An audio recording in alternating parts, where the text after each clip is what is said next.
I'll give you one note of caution about closing with a question and answer period.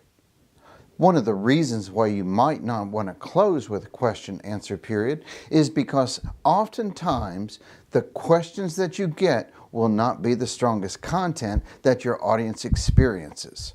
Sometimes, as a matter of fact, the questions can be quite random, and it's a shame to leave an otherwise good presentation with sort of a lame end at the end of it. So, if you have to do a question and answer period, I would recommend that you bury it inside your content.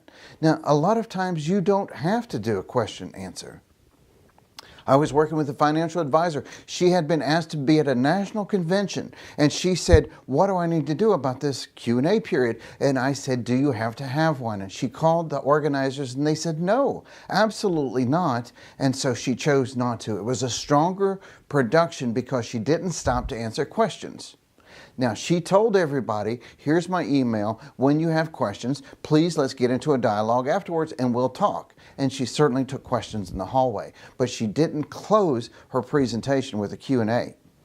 If you must do one, then I'd recommend that you bury it inside of your presentation. And the way that goes is this, is you say, now before I close, I'd like to take a few questions and answers. We only have a couple of minutes. I'll take maybe 3 or 4, and then I'm going to come back at the end with some of my final thoughts.